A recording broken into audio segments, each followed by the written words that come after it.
نحمده ونستعينه ونستغفره ونعوذ بالله من شرور أنفسنا ومن سيئات أعمالنا من يهده الله فلا مضل له ومن يضلل فلا هادي له وأشهد أن لا إله إلا الله وحده لا شريك له وأشهد أن محمدا عبده ورسوله يا أيها الذين آمنوا اتقوا الله حق تقاته ولا تموتن إلا وأنتم مسلمون يا أيها الناس اتقوا ربكم الذي خلقكم من نفس واحدة وخلق منها زوجها وبث منهما رجالا كثيرا ونساء واتقوا الله الذي تساءلون به والأرحام إن الله كان عليكم رقيبا يا أيها الذين آمنوا اتقوا الله وقولوا قولا سديدا يصلح لكم أعمالكم ويغفر لكم ذنوبكم ومن يطع الله ورسوله فقد فاز فوزا عظيما أما بعد فإن أحسن الكلام كلام الله وخير الهدى هدى النبي صلى الله عليه وآله وسلم وشر الأمور محدثاتها وكل محدثة بدعة وكل بدعة ضلالة وكل ضلالة في النار. Ikhwana fiddin wa akhwati din rahimani wa rahimakumullah. Kita kembali memohon taufik pada Allah. Alhamdulillah kita masih diberi kesabaran dan kekuatan untuk mengambil nasihat di dalam urusan iman kita, urusan din kita dari tulisan yang mubarakah ini, yaitu mengingatkan kembali tentang musibah yang telah menimpa kebanyakan daripada umat ini berupa sikap menelantarkan, menyia-nyiakan di dalam masalah thalabul ilmi.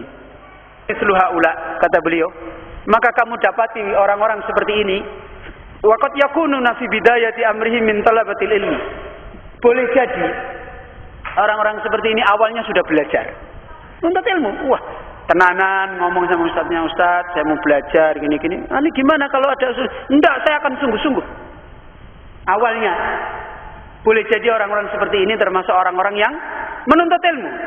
Tapi idza waqa'u fi adna wa aqalla muqaranatin baina amrin min umuri dunya qad yakunu min at-tafahati bi makanin wa baina darsin yakhdurunahu wa yanfa'uhum fi akhiratihim insarafu ila dunya. Awalnya mungkin dia belajar menuntut ilmu, tapi lihat tatkala dia terjatuh, terjadi pada suatu perkara yang paling rendah, selalu pasti akan terjadi ini, di mana dia harus dibenturkan. Biasanya gitu, sedang nikmatnya memahami ilmu muda, tiba-tiba dibenturkan, disuruh memilih. Dibandingkan Allah tunjukkan ujian bagi dia, dibenturkan min amrin min umuri dunia, dihadapkan dengan satu problematika dengan urusan dunianya. Kayak belajar, tiba-tiba kuliah lulus, gitu, baru lulus ditawari gawean pisan. Wis piye ya Ustaz ya.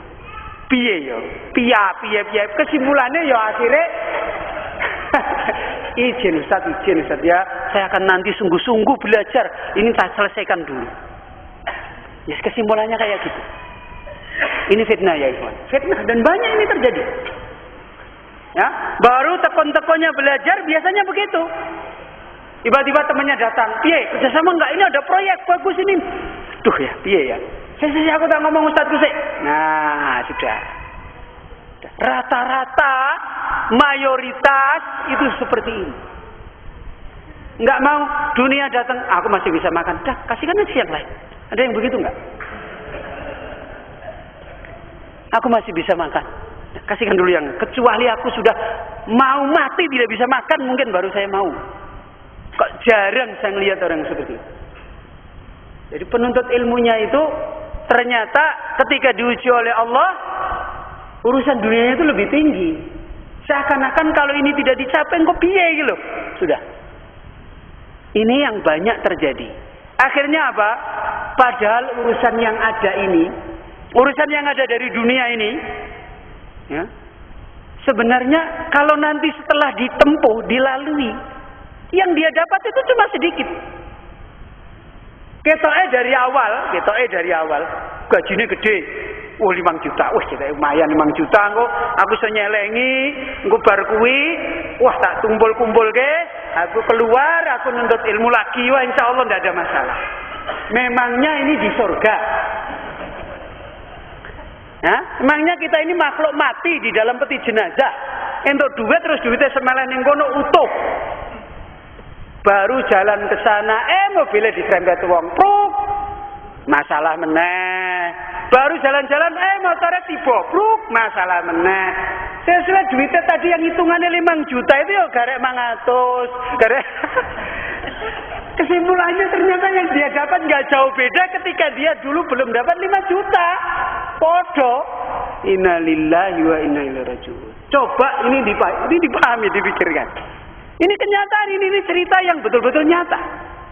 Banyak kejadian. Kesimpulannya ya sama saja. Sudah dapat gaji segitu ya hidupnya masih seperti itu. Ya banyak masalah. Ketika ditanya, gimana?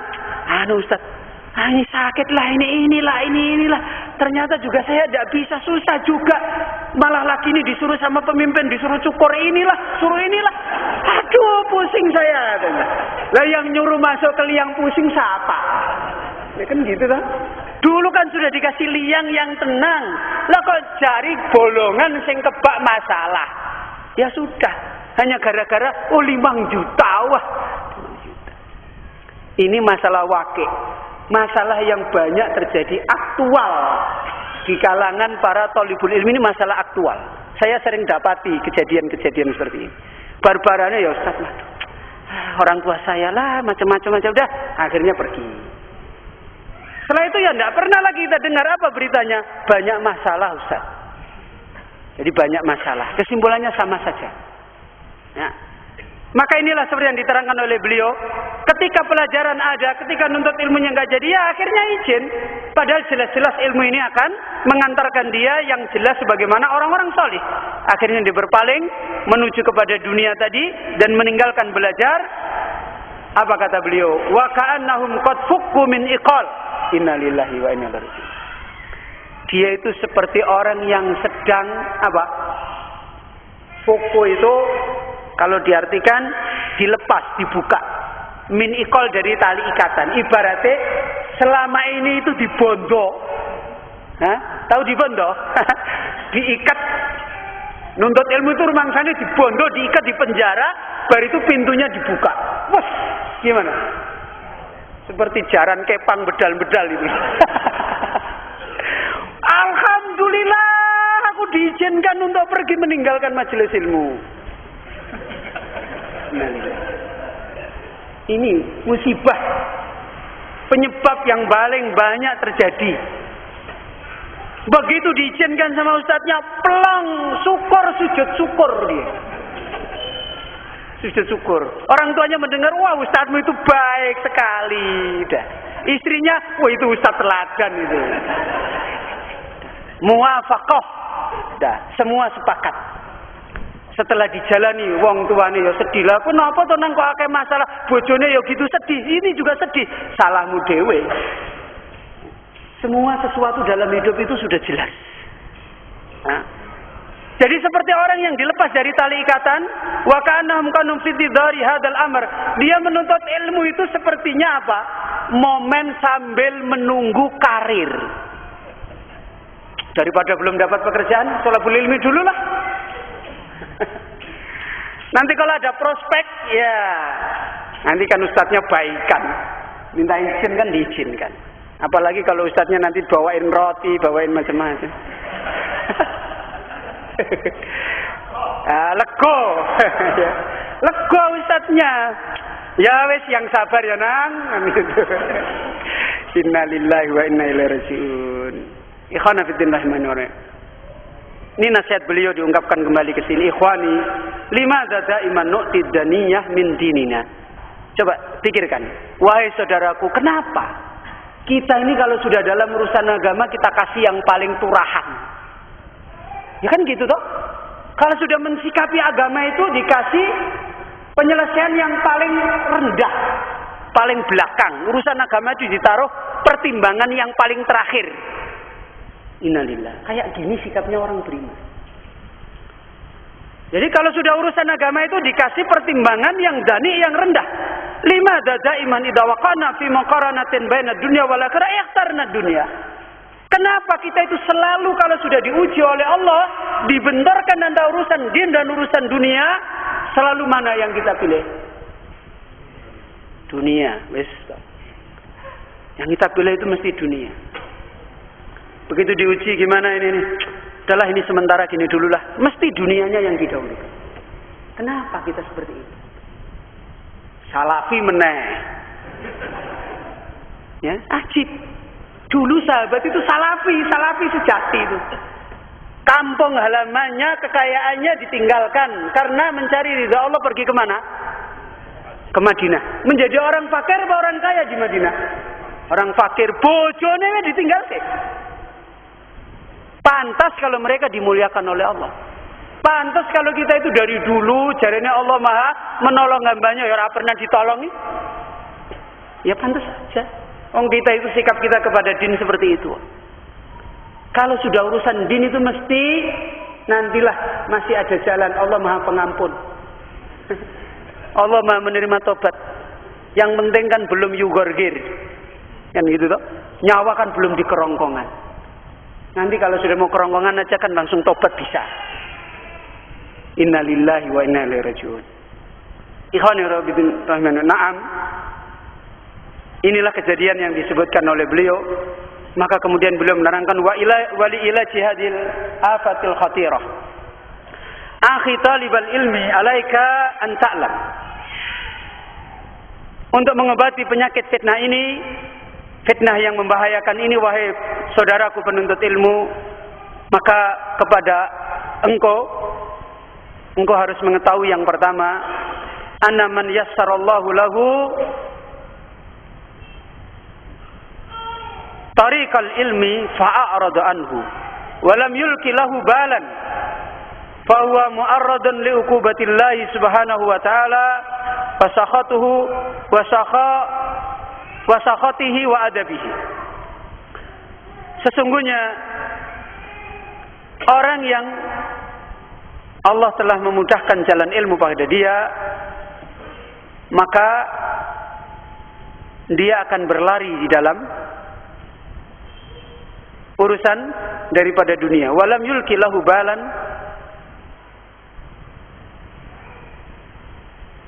dan dia tidak mengambil urusan dunia sebagai urusan perhatian pikiran yang besar.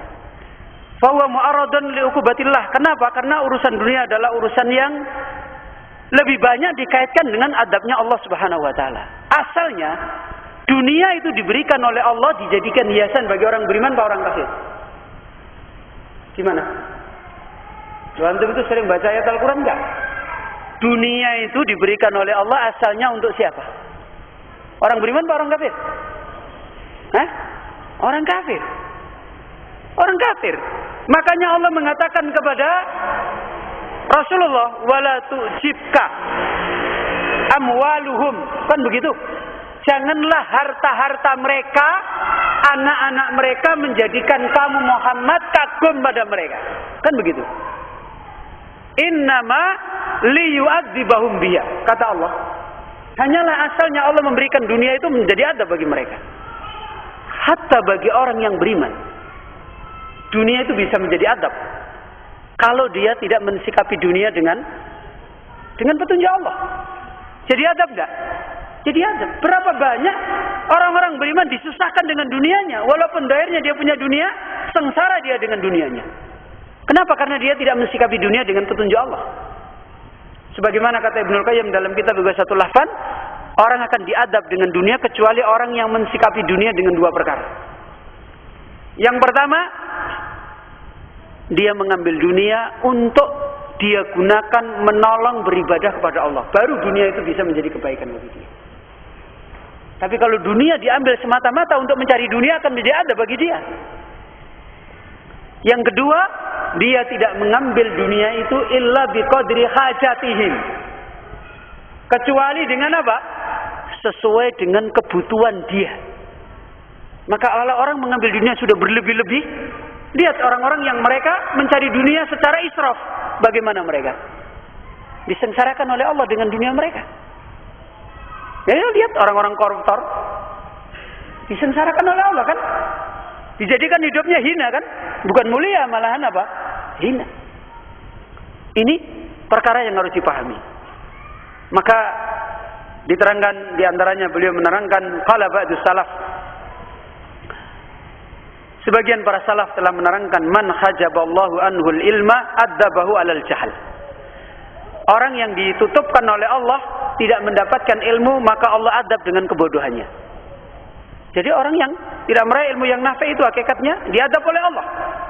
Wa asyaddu minhu adaban man aqbala alaihi ilmu fa adbara anhu. Yang kedua, orang yang lebih keras mendapatkan adab adalah orang yang dia ilmu telah dihadapkan oleh Allah pada dia, kemudian dia berpaling dari ilmu itu, memilih dunia, lebih keras lagi diadab oleh Allah. Kemudian yang ketiga, wa man ahdallahu ilaihi ilman wa lam ya'mal bihi. Yang ketiga, orang itu diberi oleh Allah ilmu, dia tidak amalkan karena fitnah dunianya, maka ini lebih keras lagi diadab oleh Allah. Ikhwana fiddin rahimani wa rahimakumullah. Ini yang pertama. Kemudian yang kedua, wa'lamu aidan anna hadza minal fitnah wal ikhtibar wad-daqi al-fatinu huwa alladhi yakhtaru dinahu wa yuqaddimahu ala dunyahu wa in kanat hadi dunya qad atathu bi ajmali zinatiha. Yang kedua dinasihatkan oleh beliau, ketahuilah sesungguhnya fitnah dunia, ujian Allah berupa dunia, orang yang cerdas kalau diuji oleh Allah dengan masalah dunia adalah memilih agamanya daripada apa? Daripada dunianya. Kalau sudah dibenturkan, berbenturan antara urusan dunia dengan urusan apa? Bersamaan pada waktu itu harus memilih. Orang yang cerdas dia memilih dinnya didahulukan. Ini dinasihatkan oleh beliau, sekalipun dunia datang kepada dia atathu bi ajmali zinatiha. Sekalipun datang dunia kepada dia dengan tampilan yang paling bagusnya kepada dia, tampilan yang mengindahkan, walaupun atas nama pengguna sugih kan iso berjuang membela agama Allah, nuntut ilmu dan sebagainya. Dohirnya kalau yang sekarang sudah memalingkan kepada kebenaran, ya jelas. Walaupun dunia ini tampilannya kelihatannya datang lebih bagus, maka kalau sudah dibenturkan untuk memilih antara dunia dan antara din, orang yang cerdas akan mendahulukan din. Lihat nabi-nabi Allah, lihat orang-orang soleh, ya kan begitu? Antara nasibnya dunia dengan nasibnya din, kalau sudah dibenturkan, mana yang dipilih? Mana yang dipilih? Din. Nabi Yusuf memilih apa? Rabbi as-sijnu ahabbu ilayya. Kan begitu? Wahai Rabbku, penjara lebih aku cintai. Karena lebih terpelihara agamanya. Kan begitu? Ini kalau orang-orang soleh dari dulu itu seperti itu. Rasulullah SAW ditawari sekian banyak di Mekah tampilan-tampilan dunia, pemimpin, jabatan, wanita, kekayaan. Nabi tidak komentar sekalipun, satu pun nggak dikomentari. Ketika Utbah datang nawarin nggak komentar, malah dibacakan ayat Al-Quran. Ya, nggak didata. Lah kira-kira nanti gimana? Nanti gimana? Saya bisa begini nggak? Begini nggak? Oh, hidup direncana kayak di polpen aja. Dunia ini penuh dengan fitnah, penuh dengan ujian. Ya. Nggak bisa kita rancang seperti itu, enggak. Kelihatannya baik-baik di perjalanan lain. Kita saja tiap hari seperti itu. Sudah janji sama orang baik-baik, begitu dijalani gimana? Lo kok begini? Ini kehidupan. Ya. Ini khanafiddin rahimani wa rahimakumullah. Wanduru ila ma warada an salafina salih fi tafdilihim lil ilmi syar'i ala sa'iril maladdat wa syahawat. Perhatikan bagaimana para salafus salih, mereka lebih mendahulukan ilmu syar'i daripada kesenangan-kesenangan syahwat dunia. Contoh, perhatikan. Qala Ibnu Abbas radhiyallahu anhu, Ibnu Abbas radhiyallahu anhu telah berkata, turjumanul Quran, orang yang didoakan Nabi meraih ilmu tafsir Al-Quran. Lamma futihatil madainu aqbalan nasu ala dunia. Ketika kota-kota negeri-negeri kafir sudah ditaklukkan oleh kaum muslimin, maka berarti kekayaan melimpah enggak? Melimpah kan? Manusia, kata Ibnu Abbas, berbondong-bondong untuk menyongsong bagian mereka daripada apa? Dunia. Wah, sudah senang mereka. Wah, ini bagiannya ini akan sudah lihat semua. Wa aqbaltu ala Umar radhiyallahu an, kata Ibnu Abbas. Dan aku ketika itu, aku menghadapkan diriku untuk bertemu dengan Umar. Orang ngambil bagian harta semua pada zaman Umar itu banyak negara-negara kafir yang ditaklukkan. Orang berbondong-bondong ngambil harta pembagian mereka. Maka Ibnu Abbas dia malah datang menemui Umar. Lamma futihatil biladu bisababil ghazwi fisabilillah. Tatkala negeri-negeri telah dibukakan oleh Allah dengan sebab peperangan jihad di jalan Allah, aqbala katsirun minan nas ala dunia. Kebanyakan manusia mereka menyongsong bagian daripada dunia. Illa anna Ibnu Abbas. Kecuali siapa? Ibnu Abbas radhiyallahu an kana kayyisan fatana. Dia adalah orang yang cerdas, orang yang punya akal, punya din. Bagaimana Ibnu Abbas? Fa'aqbala ala Umar, fa'aqbilu ala Umar. Maka saya menghadap kepada Umar. Apa? Kenapa dia menghadap Umar? Protes? Enggak. Apa kata Ibnu Abbas?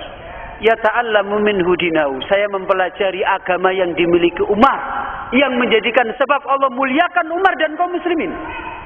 Karena agamanya, bukan karena apa. Ditaklukkannya negeri-negeri kaum muslimin karena apa? Karena kemuliaan agama ini.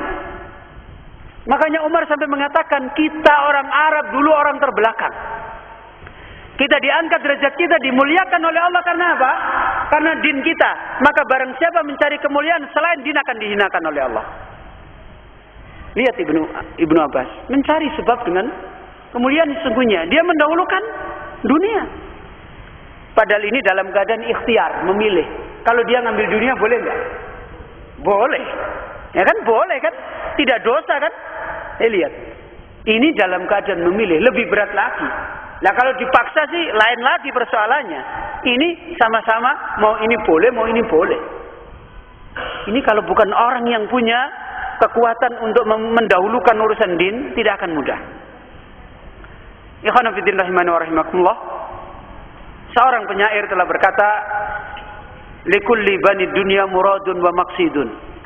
Wa inna muradi sihhatu wa farahu. La abluga fi ilmi syariati mablagan yakunu bihi lil jinani balagu wa misli hadha falyunafis ulun nuha wa khasbi minad dunya al gharuru balagu famal fawzu illa fi na'imin mu'abbadin bihil aisyu ragdun wa syarabu yusagu. Seorang penyair Arab berkata, setiap anak-anak dunia dari ahli dunia, mereka itu punya tujuan hidup, punya maksud. Apa tujuan hidupnya orang-orang ahli dunia? Hah? Ya dunia, ya kan begitu tuh? Dunia. Kalau tidak jabatan, ya harta, ya wanita, syahwat, ya itu kan. Apapun kehidupan mereka yang ditujukan itu. Itulah tujuan hidupnya orang ahli dunia. Wa inna muradi sihhatu wa farah. Kalau cita-cita saya, tujuan saya adalah bagaimana saya diberi oleh Allah kesehatan dan kelapangan.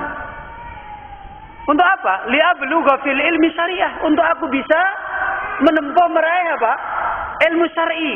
Dengan kesehatan, dengan kelapangan aku gunakan untuk talabul ilmi mablaghan, sehingga aku dapat meraih sejumlah dari ilmu syar'i. Untuk apa dapat meraih ilmu syar'i? Yakunu bihi lilil janani balah. Agar menjadi penyampai bagiku meraih kemana? Ke surganya Allah Subhanahu wa ta'ala. Meraih nikmat yang abadi. Dan pada nikmat yang seperti ini, hendak orang-orang yang punya nuha, orang-orang yang punya akal, punya hatilah yang bisa mereka mengambil pelajaran, bersegera. Kalau orang-orang ahli dunia, ya ributnya dalam urusan apa? Dunia. Pembagian kompensasi apa? BBM aja sampai pukul-pukulan, sampai ribut, sampai bohong-bohongan. Ya itu memang abna'ud dunia. Ya kan begitu? Kalau orang-orang yang punya ilmu yang nafi, enggak. Yang dia teguhkan adalah bagaimana dilapangkan oleh Allah untuk dia bisa meraih ilmu yang nafi. Dengan sebab itu dia akan meraih nikmat yang sesungguhnya. Yaitu apa? Jannah. Orang yang punya akal lah yang dengan masalah ini dia menjadi orang yang berlomba-lomba. Dan cukuplah bagiku menilai bahwasanya dunia adalah balagul gurur. Ya. Penyampaian yang sebenarnya menipu, fata morgana. Ya, kalau orang merasakan jujur itu fata morgana. Coba antum merasakan nikmatnya makan. Kayak apa tuh nikmatnya makan? Berapa menit tuh antum menikmati makan yang enak itu? Habis itu masih merasakan enak nggak? Cerita tok paling. Iya kan begitu. Coba antum punya istri cantiknya kayak apapun, nikmatnya kayak apapun, seberapa tuh nikmatnya punya istri yang cantiknya seberapa? Sebentar juga marah-marah. Loh, ya kan begitu tuh. Sebentar minta ini, minta itu, minta ini, pusing lagi antum. Maunya punya istri yang nggak ada masalah gitu. Seberapa nikmatnya dunia itu seberapa? Punya anak, belum punya anak seneng-seneng, punya anak jengkel. Belum punya anak dulu, wah punya anak, enak yo, kutang-kutangannya. Punya anak, kamu kok rewelan terus? Ini macam-macam ini anak, bikin susah, bikin ini malah dimaki-maki terus. Seberapa nikmatnya dunia? Maka cukuplah kesenangan dunia itu adalah balagul gurur. Ya, penyampaian yang sebenarnya menipu. Famal fauzu illa fi na'imin mu'abbad. Tidak ada sebuah kesuksesan yang sesungguhnya kecuali nikmat yang kekal yang tidak pernah berubah, yaitu di surganya Allah Subhanahu wa taala. Di sanalah kehidupan ragadan, kehidupan yang senantiasa luas, lapang. Wasyarabu yusaf, dan kenikmatan makan minum yang senantiasa dibolehkan oleh Allah Subhanahu wa taala. Ikhwana fiddin, rahimani wa rahimakumullah. Inilah di antara perkataan para salaf. Kemudian ada perkataan Ali bin Abi Thalib. Ini insyaallah antum sering mendengar. Kita kembali, ada sebuah perkataan yang disampaikan oleh salah seorang ulama kita. Antum lihat halaman 35. Qala rajulun lil Hasan. Ada seseorang telah berkata kepada Imam Hasan al-Basri. Al-Hasan, Imam Hasan al-Basri. Ya Abu Sa'id. Wahai Abu Sa'id. Faqala lahu. Maka Imam Hasan al-Basri kemudian setelah orang ini berkata seperti ini, dia berkata kepada Imam Hasan al-Basri, ngomong sama dia. Apa kata Imam Hasan al-Basri? Kasbud dawaniki sagalaka antakula ya Abu Sa'id. Coba, Masya Allah. Mencari 1/6 daripada uang dirham telah menjadikan kamu lalai sibuk sehingga kamu tidak bisa ngomong ya Abu Sa'id. Masya Allah. Ada orang datang ketemu Imam Hasan al-Basri manggil ya Abu Sa'id. Benar nggak itu? Salah. Secara ilmu nahwu salah. Wong nasab tandanya wawu. Harusnya apa? Ya Aba Sa'id. Coba lihat kritikan Imam Hasan al-Basri. Gara-gara kamu cari dunia sehingga kamu tidak bisa ngomong ya Aba Sa'id. Loh, ini kelihatannya cuma sepele aja, cuma ngomong salah ya. Aba Sa'id dibaca apa? Abu Sa'id. Rumangsane bener wae. Orang nggak belajar kan, wong sing penting kan jenenge Abu Sa'id. Ya Abu Sa'id. Imam Hasan al-Basri ngomongnya lain. Ini gara-gara kamu mencari 1/6 dirham, akhirnya kamu tidak bisa ngomong ya Abu Sa'id. Berarti menunjukkan nggak belajar kan begitu? Ini cuma salah di bahasa loh, salah di nahwu ini. Dikritik oleh Imam Hasan al-Basri, penyebabnya urusan apa? Dunia. Ya kan gitu.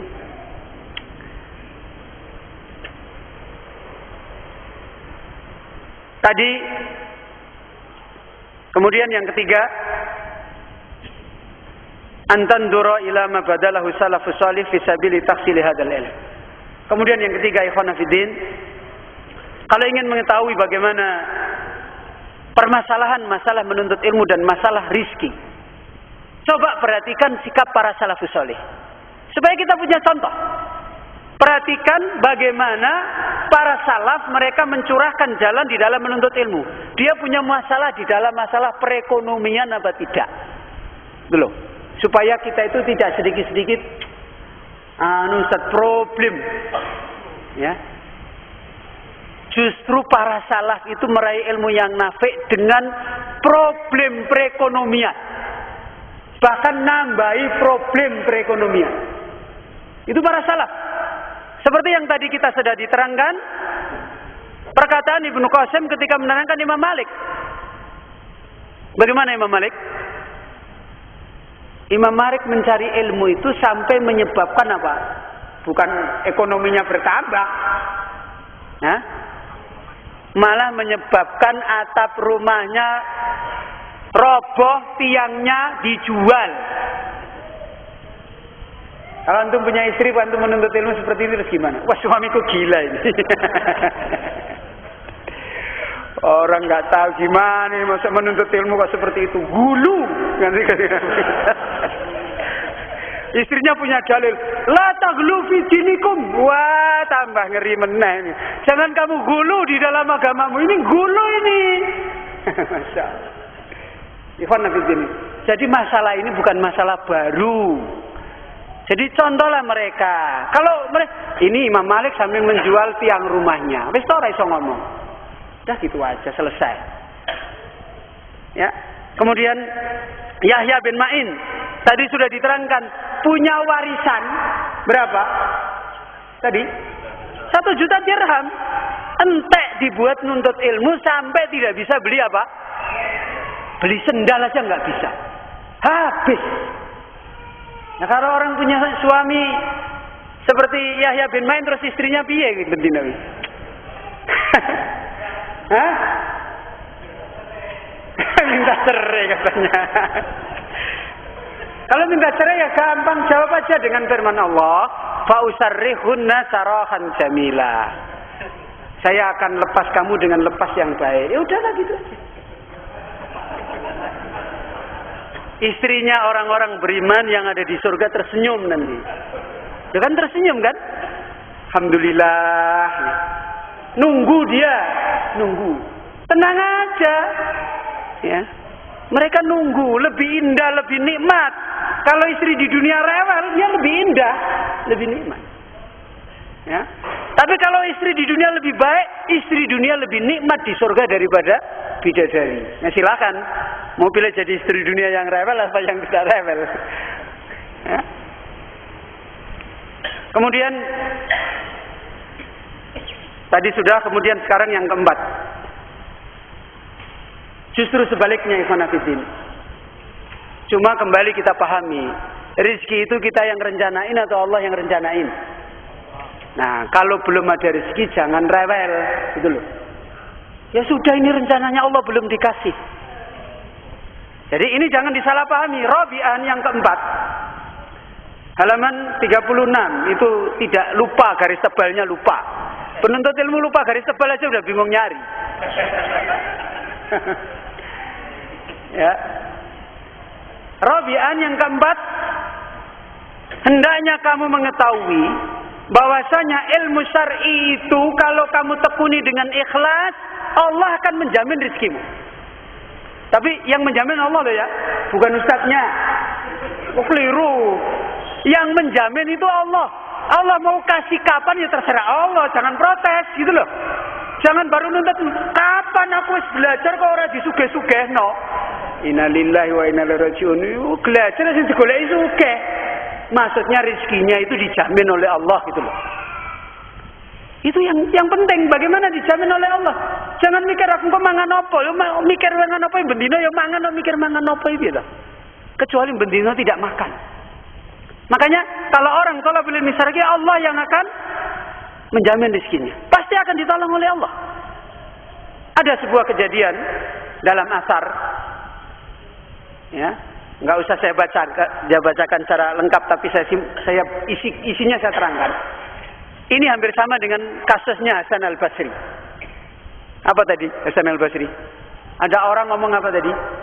Ya Abu Sa'id. Kan gitu toh? Ini kasusnya lain. Seseorang telah datang kepada Khalifah Abdul Aziz bin Marwan. Ada orang datang kepada Khalifah Abdul Aziz, dia mengadukan tentang keluarganya. Jadi mengeluh tentang keluarganya. Kemudian dia berkata, "Inna khatani fa'ala kada wa kada." Sesungguhnya keluarga istri saya, khotan itu maknanya keluarga dari pihak istri. Ya mungkin mertua laki, perempuan, adik laki, kakak dan sebagainya. Sesungguhnya khotani, keluarga istri saya telah berbuat gini. Jadi itu mengeluhkan tentang keluarga istrinya yang menurut dia tidak beres. Mengadu kepada siapa? Khalifah Abdul Aziz bin Marwan. Abdul Aziz ini tidak pintar berbahasa Arab. Orang Arab tapi bahasanya bahasa lahan, tidak pakai bahasa fusha, tidak tahu kaidah bahasa yang benar. Kemudian dia menjawab. Apa kata Abdul Aziz kepada dia? Wa man khotanaka? Siapa yang mengkhitan kamu? Loh, kalau diterjemahkan apa adanya artinya begini. Karena Abdul Aziz itu bertanya, siapa toh keluargamu dari pihak istri yang banyak masalah, kan gitu. Harusnya waman khotanuka, kan gitu toh. Kan begitu, siapa toh keluargamu yang dia jawabnya keliru, waman khotanaka. Mestinya pakai masdar, dia pakai fi'il madhi. Artinya jadi lain. Siapa yang telah mengkhitan kamu? Masya Allah. Lucu jadinya ini. Akhirnya apa yang terjadi? Ya orang dijawab begitu, ya dia jawab lagi toh. Masya Allah. Maka berkata orang ini, al-khuttan al-khuttan alladhi yahtanun nas. Lucu jadinya. Yang menyunat saya. Lucu. Saya itu murojaah itu ketawa terus ini gimana tuh ini? Oh ya, yang menyunat saya ya tukang sunat. Yang nyunat manusia. Abdul Aziz pusing kepalanya. Ya dia pusing kepalanya. Akhirnya dia berkata kepada juru tulisnya, celaka benar orang ini. Dengan apa dia jawab saya itu kacau, dia bilang itu. Orang ditanya siapa keluarganya malah yang menghitan saya, orang-orang yang menghitan manusia. Innalillahi wa inna ilaihi raji'un. Maka bagaimana penulisnya? Penulisnya langsung nyalahkan Abdul Aziz. Ya Amirul Mukminin ayyuhal amir. Wahai Amirul Mukminin, inna kalahanta. Kamu bahasamu, bahasa Arabmu itu bahasa lahan. Bahasa nggak pakai kaidah. Bahasa asal ngomong aja. Wa wala ya'riful lahan. Orang tadi dia tidak mudeng bahasa lahan. Taunya dia bahasa fushah, bahasa kaidah. Jadi ketika kamu ngomong gitu, kamu dipahami bertanya siapa yang menyunat kamu. Akhirnya penulisnya ini ngomong kepada Abdul Aziz, kana yan bagi antakul man khotanuka. Harusnya kamu wahai Amirul Mukminin bertanya sama dia, siapa khotan kamu? Siapa keluargamu yang bermasalah? Nanti dia paham. Oh mungkin adiknya, mungkin kakaknya. Menjawabnya malah man khotanaka. Siapa yang nyunat kamu? Yang nyunat dia tukang sunat. Masya Allah. Ini kejadian yang lucu, Masya Allah. Apa akhirnya? Akhirnya Abdul Aziz menyadari kalau dia itu tidak paham fushah. Loh ini orang Arab loh, khalifah. Apalagi antum orang ajam. Kalau belajar sulit itu ya sudah wajar itu loh. Bukan kemudian berhenti. Innalillahi wa inna ilaihi raji'un. Sulit atau berhenti. Maka akhirnya Khalifah Abdul Aziz ini kemudian sibuk dia belajar ilmu nahwu, ilmu sharaf sampai dia menjadi orang yang fasih bahasa Arab. Fasih bahasa Arab. Kemudian dia selalu karena kejadian ini, kalau ada orang bahasa Arab pintar dikasih hadiah uang banyak. Kalau ada orang bahasa Arabnya jelek dikasih uang sedikit. Ini diterangkan di sini. Beliau selalu memberi orang-orang yang pintar berbahasa Arab dan tidak memberi kepada orang-orang kalau ngomong bahasa Arab tidak pakai kaidah. Lah kan ngomong asal bahasa kacau. Bahasa Arab sambungan itu nggak dikasih apa-apa. Ada orang datang pada beliau, yaqul, dia berkata, "Mimman anta?" Ya. Abdul Aziz bertanya pada orang itu, "Kamu itu dari orang mana?" Maka dia menjawab, "Min Bani Fulan." Saya dari Bani Fulan. Secara ilmu nahwu betul nggak ini? Min Bani Fulan. Bani Arabnya apa? Jer. Karena ada huruf jer. Mim tandanya apa? Ya. Karena dia adalah apa? Termasuk asma'ul sittah. Ya, asma'ul khamsah. Hampir sama. Maka benar jawabannya. Min Bani Fulan. Langsung diberi berapa? Mi'atai dinar. Berapa? 200 dinar. Dia hilang. Cuma jawab min Bani Fulan. Karena bahasa Arabnya benar itu. Langsung dikasih hadiah 200 dinar. Jangan-jangan nanti Ustaz, saya nanti gitu ya. Langsung kasih. Innalillahi wa inna Ustaz duwe. Masya Allah. Kemudian ada lagi orang datang. Karena tertarik. Wah, ini ngomong gitu aja kok dia-diai. Dia masuk. Bukan cuma datang. Masuk. Kemudian ditanya. Ya, wa dakhala ilaihi rajulun min Bani Abdul Dar. Faqala lahu mimman anta? Ya. Abdul Aziz bertanya, "Kamu dari mana?" Dia menjawab, "Min Banu." Min Banu Abdiddar. Maka kata Umar, "Tajidha fi jayyid." Silahkan kamu terima upahmu, kata dia. Maka diperintahkan cuma dikasih 100 dirham. Ini menunjukkan apa? Orang berilmu dapat rezeki kan? Cuma ngomong min Bani Fulan dapat berapa? 200 dinar. Ya nanti kalau antum punya khalifah seperti ini. Ya. Ini salah satu contoh. Ya. Contoh yang kedua, ini lebih unik lagi. Kisahnya muridnya Imam Abu Hanifah. Antum bisa lihat di halaman 37. Yaitu Imam Abu Yusuf. Itu muridnya Imam Abu Hanifah. Ketika, kata Imam Abu Yusuf, ketika bapakku Ibrahim ibnu Habib wafat, maka beliau meninggalkan aku dalam keadaan aku kecil. Aku diasuh di kamar ibuku. Kemudian ibuku itu menyerahkan aku kepada kusor. Saya kurang tahu persis ini artinya kusor. Apakah dia orang ahli istana atau orang-orang yang sudah lemah untuk disuruh merawat. Jadi Abu Yusuf masih kecil sama ibunya diserahkan kepada kusor untuk supaya dia melayani kusor. Supaya dikasih apa? Hah? Upah kan gitu. Karena orangnya fakir kan, ibunya sudah ditinggal yatim, maka diserahkan kepada kusor supaya dia menjadi pelayan. Tapi Abu Yusuf ini selalu lari. Jadi pergi, dia tinggalkan, aku tinggalkan kusor. Wa umarru ila khalaqati Abi Hanifah. Aku disuruh mendatangi majelisnya Imam Abu Hanifah. Jadi dia pergi lari dari berkhidmat sana, dia pergi ke majelisnya Imam Abu Hanifah. Kemudian saya duduk, saya mendengarkan Imam Abu Hanifah. Dan ketika itu ibuku datang di belakangku. Karena tahu dia lari, ibunya datang. Loh, anaknya ini disuruh kerja malah lari belajar. Maka ibunya datang, kemudian ibunya langsung mengambil dia. Kalau kita sekarang mungkin dijewer telinganya. Oh, kon kerja kok malah melayu belajar. Tarik telinganya sama ibunya, dibawa pergi lagi ke kusar lagi. Dibawa ke sana lagi. Dan Abu Hanifah adalah orang yang punya perhatian kepada saya. Karena melihat dia belajarnya bagus, Abu Hanifah punya perhatian.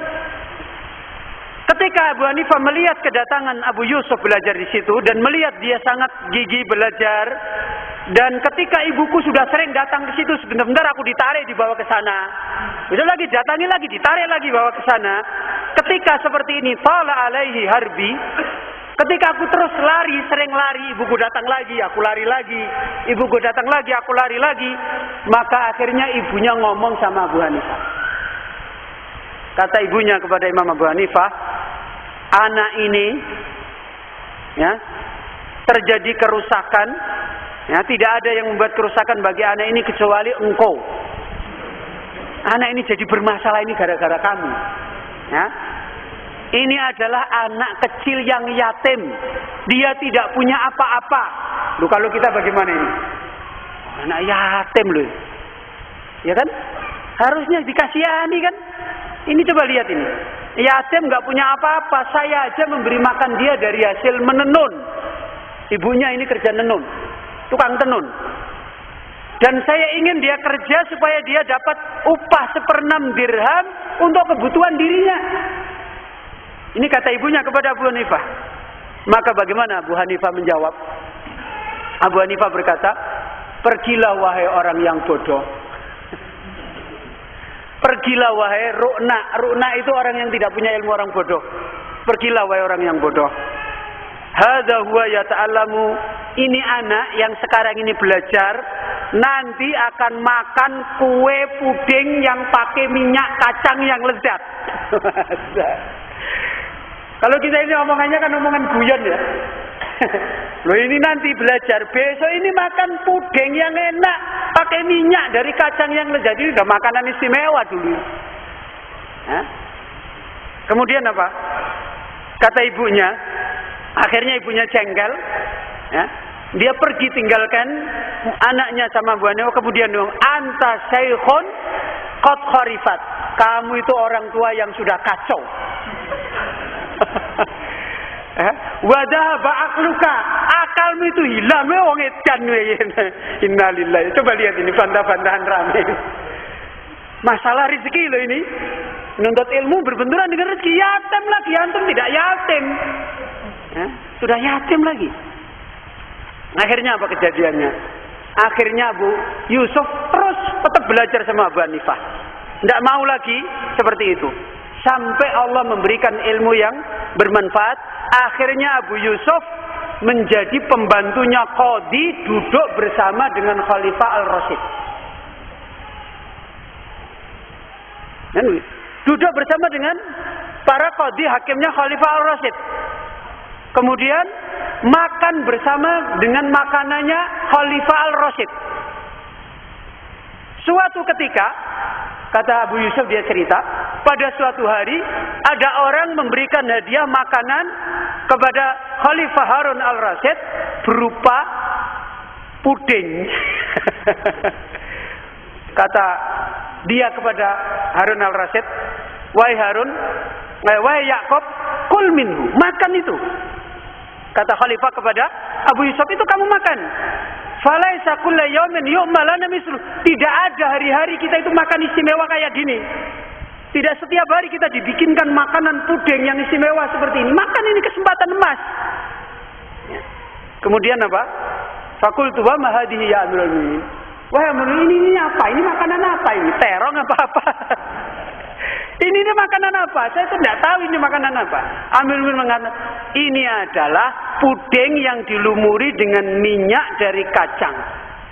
Maka Abu Yusuf langsung tertawa dia. Ingat masa lalunya. Dulu Abu Hanifah pernah ceritakan gitu. Ini anak belajar nanti akan makan kue puding yang lezat. Loh, dia ketemu puding yang lezat, makan beneran. Subhanallah, ini kejadian yang benar-benar terjadi. Maka dia pun tertawa. Amirul Mukminin heran dia. Ya, mimma dokhita, kamu ketawa kenapa? Maka dia mengatakan, ini baik Amirul Mukminin, saya tidak tertawa karena jelek. Ya, abqallahu Amirul Mukminin, semoga Allah menetapkan kau Amirul Mukminin. Tapi Amirul Mukminin tidak puas. Akhirnya apa dia? Dia mendesak, kamu kasih tahu saya atau kamu kenapa ketawa, kan gitu loh. Kamu kenapa ketawa? Ada makanan itu kamu tanya, dijawab malah ketawa. Akhirnya dia ceritakan dari awal sampai akhir.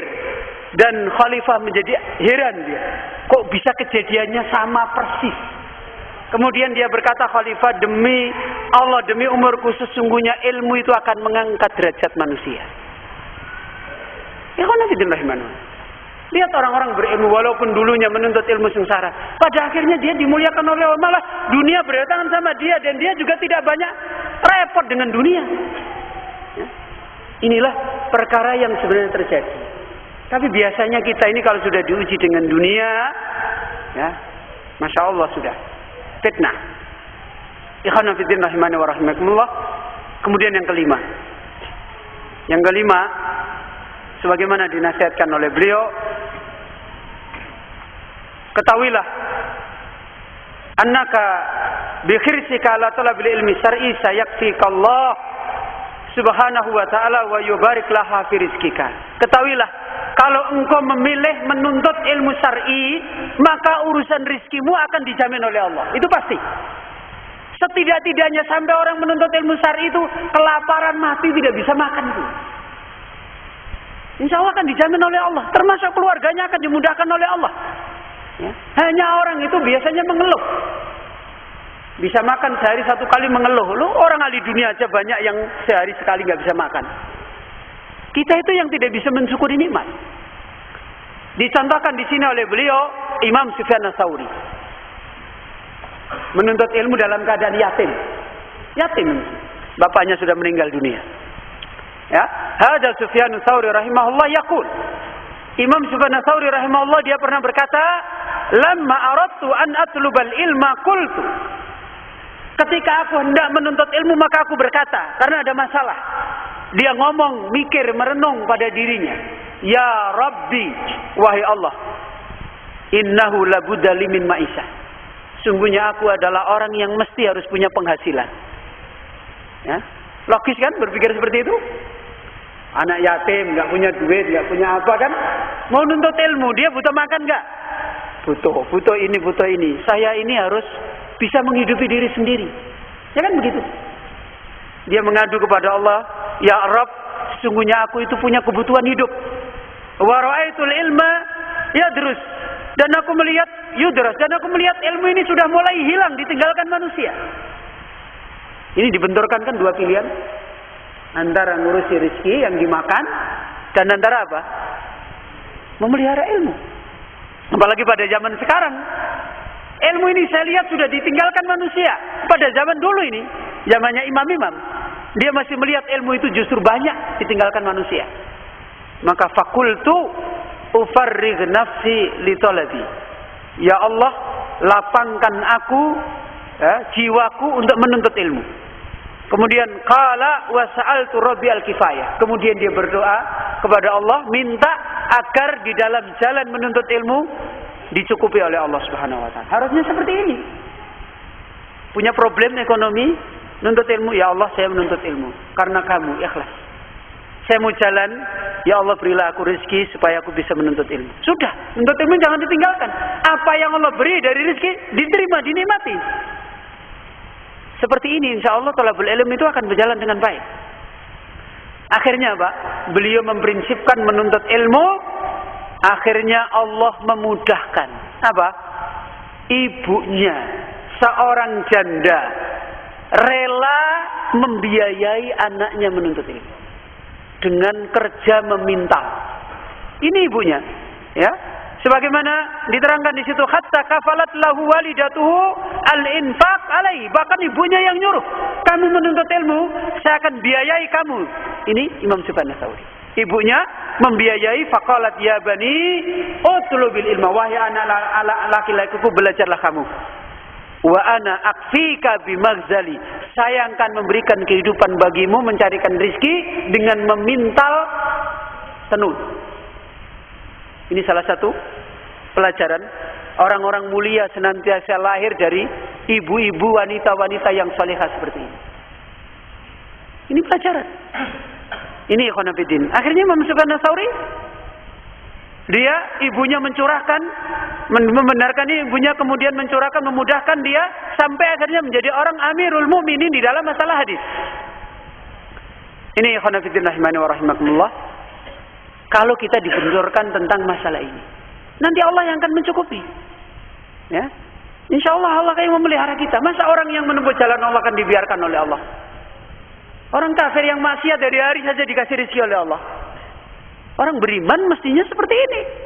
Tempuh jalan din, jangan dikorbankan. Allah yang akan memudahkan jalan rezeki yang banyak. Sebagaimana ayat yang diterangkan oleh Allah, wa may yattaqillah yaj'al min amri yusra wa yarzuqhu min haitsu la yahtasib. Ini sebenarnya sikap yang harus dipegang oleh seorang penuntut ilmu. Kemudian yang keenam diterangkan oleh beliau, anta'lama miqdara majlisil ilmi alladhi taraktahu wa tufritu fihi min ajli hadhihi dunya faniyah zaila anka wala mahallah. Ketahuilah sesungguhnya nilainya majelis ilmu yang kamu tinggalkan, yang kamu lalaikan karena kepentingan dunia yang sebentar, yang rendah, sungguh ini sikap perbandingan yang sama sekali tidak bisa diukur. Maka kalau sampai penuntut ilmu kok seperti ini perilakunya, benar-benar berpikirnya ini sudah menceng. Sudah miring. Penuntut ilmu hanya dibenturkan dengan masalah dunia, sudah ditinggalkan ilmu, dipilih dunia, ini sudah fitnah. Ya. Banyak memohon pertolongan dari Allah, sebab kita kembali bagaimana menerangkan majelis ilmu seperti yang diterangkan dalam hadis Nabi, taman surga. Yang Nabi perintahkan kalau kalian melewati taman surga, maka apa? Berkelilinglah kalian. Ya. Kemudian banyak dalil yang menerangkan tentang ini. Bahkan ada sebuah riwayat yang sangat bagus yang diterangkan di sini pada halaman 40. Hadis Nabi sallallahu alaihi wasallam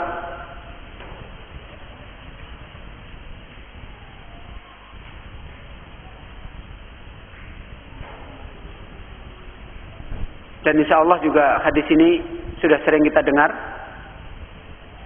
yang dikomentari oleh Al-Imam Ibnul Qayyim rahimahullah, yaitu majelisnya para nabi sallallahu alaihi wasallam, bahwasanya hadza li anna al-ulama khulafa'ur rasul fi umamihim. Ketahuilah sesungguhnya ulama ini adalah merupakan penggantinya para rasul pada umat-umat mereka, wa warisuhum, dan pewaris mereka di dalam ilmu. Fa majalisuhum majalisu khilafatin nubuwah. Maka majelisnya para ahlul ilmi adalah majelis penggantinya para nabi. Kalau sampai ditinggalkan gara-gara fitnah dunia, berarti sudah berpikirnya orang-orang ini sudah sangat keliru jauh. Ya. Harusnya orang itu meninggalkan dunia sementara untuk thalabul ilmi. Ya. Kemudian yang terakhir, ikhwanan fillah rahimani wa rahimakumullah, anta'lama anna al-insirafi ila dunya wa tarku ta'allumil ilmi syar'i naw'un min ad-dunu wa nuzul ila safal. Ketahuilah sesungguhnya sikap berpaling menuju kepada dunia, meninggalkan menuntut ilmu adalah merupakan bentuk macam dari sikap kerendahan, sikap menjatuhkan diri kepada martabat yang rendah. Di antara sebab umat ini dihinakan oleh Allah karena dia meninggalkan agama Allah, mementingkan dunianya. Coba antum ketika mendengar hadis yang sudah sering antum dinasihatkan, yaitu hadis apa? Idza taraktumul, idza akhadtum an-nabal baqar, ya, wa raditum bizar'i wa taraktumul jihad fi sabilillah, gimana? Sallallahu alaikum dzullan. Ya. Kalau kalian sudah ridho dengan kebun kalian, ekor sapi kalian, ya, kemudian kalian tinggalkan agama Allah, jihad, di dalam jihad yang paling tinggi adalah thalabul ilmi, maka bagaimana? Allah timpakan bagi kalian kehinaan. Maka segala sumber daripada musibah adalah tersia-sianya ilmu. Ketika ilmu sudah tidak dimuliakan, tidak dipentingkan bagi umat ini, itulah sumber daripada bencana. Allah timpakan kehinaan, Allah tidak mencabut kehinaan itu sampai kita kembali kepada agama. Sampai kita kembali menjadikan orang yang mendahulukan din Allah Subhanahu wa taala. Baru dicabut itu kehinaan. Ini apa yang sudah jelas. Bahkan Allah memberikan sifat tentang orang-orang yang tidak beriman, orang kafir. Mereka adalah orang-orang yang apa? Orang-orang yang tidak punya nasib pemahaman yang benar sama sekali di dalam urusan agama mereka. Tapi di dalam urusan dunia mereka bagaimana? Orang-orang yang piawai, kata mereka orang sekarang. Orang-orang yang pakar dalam urusan dunia. Tapi kalau sudah dalam urusan din, kacau balau. Ini sifat orang kafir. Berarti maknanya kalau orang beriman itu bagaimana? Mafhumnya kalau orang beriman itu gimana?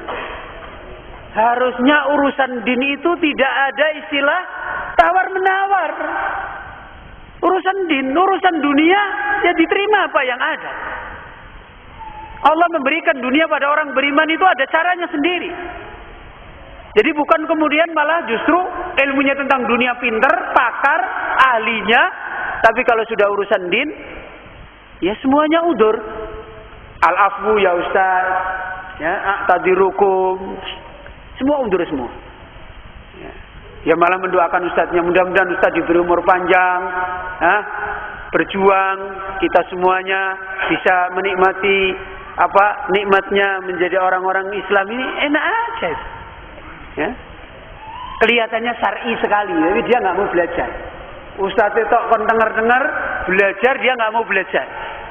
Innalillahi wa inna ilaihi raji'un. Ayat yang menunjukkan dengan masalah ini dalam surat Al-Mu'minin, bal qulubuhum fi ghamratin min hadza. Bahkan hatinya orang-orang yang tidak beriman itu adalah hati-hati yang ghamrah, hati-hati yang kacau, hati-hati yang tersesat di dalam urusan Al-Qur'an ini, dalam urusan ilmu ini. Walahum a'malun min duni dzalika hum laha amilun. Dan mereka punya pekerjaan-pekerjaan selain dalam urusan agama. Dan mereka adalah orang-orang yang menyusun pekerjaannya, beramal dengan rapi. Ini di dalam urusan dunia mereka. Inilah keadaan yang ada pada mereka. Fa fi hadhil umuril akhirah al-qulubu munghamaratun anha. Kalau sudah urusan akhirat, hati-hati mereka kacau tentangnya, tidak mendapatkan jalan. Tetapi wa amma amalu dunia ad-daniyah, kalau mereka dalam urusan amalan dunia yang sebenarnya nilainya rendah, apa bagi mereka? Fahum laha amilun. Mereka orang-orang yang gigih, pakar, bekerja keras. Dari kesimpulan ini, bagaimana jalan keluarnya? Jalan keluarnya gimana? Gak kerja sama sekali, gak makan, gak hidup? Ya enggak kan? Menempatkan sesuatu yang benar. Ya. Coba lihat para ulama, sampai ulama kemudian mati di tengah jalan nggak bisa makan. Nggak ada kan? Mana ada ulama sampai kelaparan mati nggak bisa jalan karena belengan. Ya rezekinya dicukupi oleh Allah kan? Kenapa nggak bisa jadi pelajar? Ini khonafidillah. Jadi jangan pikiran kita diwarnai dengan nanti gimana. Orang beriman salafi pikirannya nanti gimana terus. Katanya mengimani Allah Ar-Razzaq. Bukan kemudian nyuruh kita nggak kerja. Kerja sesuai direncanakan kerjanya penuntut ilmu. Kan gitu toh? Penuntut ilmu itu ya kerja, ya yang penting wasilah dikerjakan. Misalnya kerja, kok ilmu itu menuntut waktu banyak, ya sudah kerja 2 jam atau 3 jam atau mungkin setengah hari, ya sudah cukup. Ya sedapatnya. Dan nanti gimana loh, kalau sudah gimana sudah lain ceritanya. Ya. Orang-orang kadang-kadang bingung. Ya di mana saja antum dapati, antum bekerja. Tidak harus idealis. Harus pegawai misalnya. Terus harus petani sukses, punya pabrik gula, pabrik penggilingan padi. Loh, yang nyuruh idealis kayak gitu dulu siapa? Ya? Kerja tuntut ilmu itu di mana saja dia berada, dia bisa makan, dia bisa hidup, ya sudah dia kerja. Apa yang bisa dikerja? Kalau nuruti kerja idealis nggak jadi belajar. Lah Pak, kita pengen kerja jadi pegawai. Lah orang alimnya berada di sana nggak ada jadi pegawai. Antum mokong jadi pegawai. Ya nggak bisa belajar. Kerja apa saja. Antum sudah pernah kerja beca? Beca aja belum.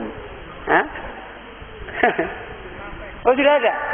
Alhamdulillah. Mudah-mudahan barokah. Ya? Tukang kayu udah pernah. Nabi-nabi itu jadi tukang dulu. Nabi Zakaria itu jadi tukang, hidupnya sampai miskin.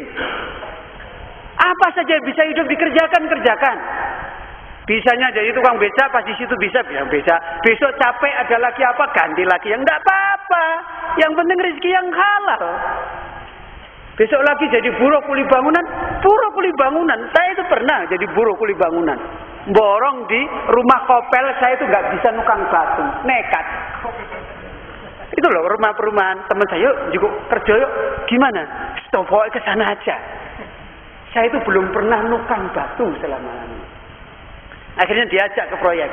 Gimana Pak? Bisa nukang? Teman saya, bisa itu. Padahal saya nggak bisa nukang. Menang wae, diem katanya.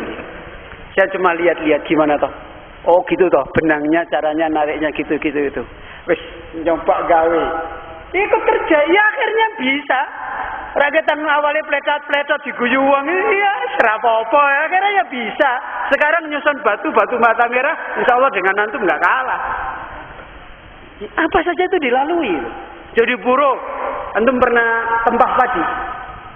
Tempah itu loh, tempah pari uang tandur. Ngerti? Tempah. Tempah itu jadi pelayan orang tandur. Ya, dulu saya lalui. Kerja, orang duit, ono buruh apa? Ngelayani tandur. Ya sudah, jadi tukang ngelayani tandur. Waktu saya masih mondok, bawakan wineh, nanti dikasih makan nasi bungkus, mangan di pinggir galon. Wah, enak ya, Masya Allah. Dijalani apa saja hidup itu jalani, nikmat. Jangan terlalu kudu gini, nikmat. Malahan itu kenikmatan yang luar biasa. Jalani apa saja jalani. Nukang, ngukir kayu, dulu saya di Jepara, pernah saya kerja, sampai sekarang saya masih bisa ngukir, itu ukiran kayu masih bisa. Ya karena apa? Nggak punya duit, orang tua nggak ngirimi kerja, minta izin sama kiainya, Pak saya sambil kerja bisa nggak? Ya bisa, dikasih waktu sama kiainya, kamu kerja dari jam 9 sampai jam 11. Ya sudah, kita nggak berani melanggar. Jam 9 pagi sampai jam 10, sudah itu kerjanya, iya bisa makan, bisa hidup. Kerja dijalani, apa yang bisa kerja? Di situ ada apa? Belajar. Dunia itu, kalau orang memperhatikan sebentar, mudah. Hanya faktornya kita itu apa? Penyakit hati. Isin, gengsi, penuntut ilmu kok dodolan kue mubeng-mubeng. Nah ini yang jadi problem. Akhirnya merasa pekerjaan sulit, Ustaz. Yang bilang sulit siapa? Kerja padanya nggak sulit. Jadi sebenarnya kalau orang bisa jalani itu. Bukan kita itu tidak suruh kerja. Terima rezeki itu apa adanya. Apa yang Allah beri, terima. Alhamdulillah. Dinikmati. Maka insya Allah kita akan teguh di dalam thalabul ilm. Tapi kalau sudah banyak persoalan, banyak problem, banyak idealis, ya sudah. Orang ahli ilmu kok idealisnya ahli dunia. Ya nggak ketemu. Pengen seperti menteri, pengen seperti gubernur, pengen seperti pengusaha, pengen juga menjadi seperti nabi. Ya lucu, nggak masuk, tidak bisa, tidak ada ceritanya seperti itu. Maka kesimpulannya yang kedua, benturan masalah rezeki dan masalah ilmu tidak ada alasan bagi kita. Hanya kita yang salah bersikap, salah kita memahami. Ini insya Allah yang kedua, dan kita akhiri dulu sampai di sini.